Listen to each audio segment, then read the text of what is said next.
नीतीश कुमार को लेकर के उनके विरोधी अक्सर ये बात कहा करते हैं कि नीतीश कुमार एक जगह टिक करके नहीं रहते हैं। जब भी नीतीश कुमार नए गठबंधन में जाते हैं, नए लोगों के साथ जाते हैं, तो उनका मन बहुत जल्दी भर जाता है और डोलने लगता है।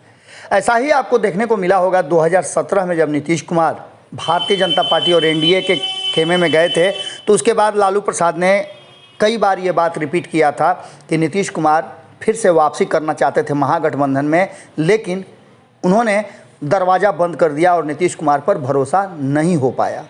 लेकिन इसके बाद भी आपने देखा कि 5 साल के बाद 2022 में जब नीतीश कुमार वापसी किए महागठबंधन में, तो लालू प्रसाद ने दोनों हाथों से उन्हें स्वीकार किया।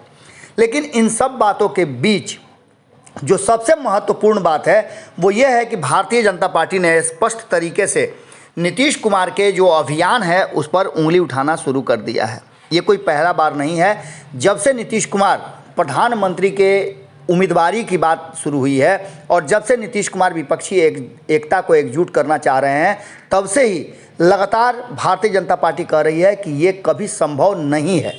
इस बात को लेकर के आपको जानकारी मिली होगी और हमने खबरों में भी बताया था कि हरियाणा में एक बड़ी रैली करके विपक्षी एकता को एकजुट करने की तैयारी चल रही थी। इस तैयारी में जो लोग जुटे थे और जिन लोगों को निमंत्रण दिया गया था, उसे लेकर के अब भारतीय जनता पार्टी ने स्पष्ट कर दिया है कि भाजपा का ये दावा है कि फ्लॉप शो के बाद नीतीश कुमार का मन फिर डोलने लगा है। हरियाणा के साथ साथ दिल्ली में भी नीतीश कुमार को जो रिस्पांस चाहिए था वो नहीं मिला और ऐसी स्थिति में बिहार से सीएम की कुर्सी खाली कराने के लिए उन पर दबाव बढ़ता जा रहा है। इन सारी बातों को लेकर के जहां भारतीय जनता पार्टी के शीर्ष नेतृत्व ने अपनी बात रखी है, वहीं सुशील मोदी के साथ साथ नेता प्रतिपक्ष विधान परिषद सम्राट चौधरी ने भी अपनी बात रखी है। आपको बता दें कि इन सारी बातों को लेकर के सुशील मोदी ने कहा है कि देवीलाल की जयंती के बहाने विपक्षी एकता को हरियाणा में एकजुट करने का जो प्रयास था ओम प्रकाश चौटाला का, वो पूरी तरह से फ्लॉप साबित हुआ है। इसमें नीतीश कुमार को छोड़ करके और भी कोई शामिल नहीं हुआ, किसी राज्य के मुख्यमंत्री शामिल नहीं हुए। कुछ लोगों ने तो इतनी दूरी बना ली कि संदेश तक नहीं भेजा। हालांकि कुछ लोगों ने संदेश भेजा। उन्होंने स्पष्ट तरीके से कहा है कि मुख्यमंत्री शामिल नहीं हुए। इसके साथ ही 17 प्रमुख नेताओं को न्योता दिया गया था, उनमें से केवल 5 पहुंचे।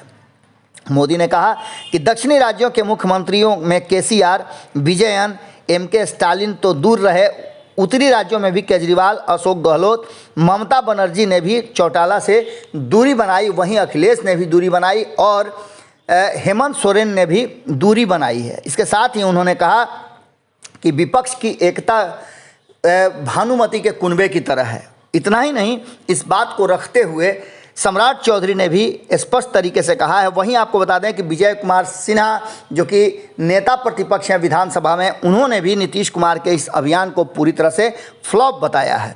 वहीं आपको बता दें कि सम्राट चौधरी ने कहा है, उन्होंने साफ तरीके से अपनी बात को रखते हुए कहा है कि जो रिजेक्टेड नेता थे उन लोगों को जुटा करके नीतीश कुमार किस तरह का राजनीति और कैसे नरेंद्र मोदी को टक्कर देने की बात कर रहे हैं। सम्राट चौधरी ने कहा है कि विपक्षी पार्टियों के रिटायर्ड नेताओं को जुटा करके इकट्ठा होने से क्या इतनी बड़ी गठबंधन बना सकते हैं जिसमें नरेंद्र मोदी के सामने खड़ा हो सकें। सम्राट चौधरी ने कहा कि नीतीश कुमार भले ही देश भर घूम लें, उन्हें लोग भाव नहीं देने वाले हैं, क्योंकि उनका जो राजनीतिक चरित्र रहा है वो भरोसे के काबिल नहीं रहा है।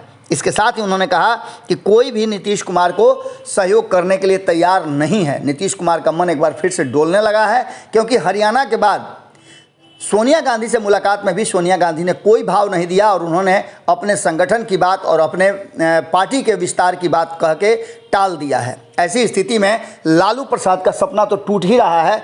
वहीं आपको बता दें कि नीतीश कुमार का तो पूरी तरह से सपना टूट गया है और विपक्षी एकता का जो प्रयास था वो पूरी तरह से फ्लॉप हो गया है। अब देखने वाली बात होगी कि भाजपा के इन बातों में कितना दम है, क्योंकि भारतीय जनता पार्टी नीतीश कुमार और लालू प्रसाद की जोड़ी से खासी परेशान दिख रही है और इस शो के बाद हो सकता है कि जिस तरह से भारतीय जनता पार्टी बता रही है उसे थोड़ी राहत मिली होगी। क्या होगा ये तो आने वाला वक्त बताएगा। नीतीश कुमार कितना सफल होंगे, लालू प्रसाद उनके साथ किस तरह से विपक्षी एकता को मजबूत करेंगे, ये अभी देखना बाकी रह गया है। जुड़े रहिए भारत लाइव के साथ। बहुत बहुत धन्यवाद। अगर ये वीडियो पसंद आई और वह बिहार के राजनीति और बिहारियत से सरोकार रखेनी तो सब्सक्राइब बटन दबा के चैनल के सब्सक्राइब कर ली। ओजे एगो घंटी बा, ओकरा बटन दबा देला से कुल सटीक और मारक खबर रुआ मुफ्त में मिल जाई। अगर रुआ पत्रकारिता के हमनी के नया प्रयोग में सहयोग कर चाहतानी तो ज्वाइन बटन दबा दी। पेटीएम नंबर नोट कर ली 9386816700। धन्यवाद।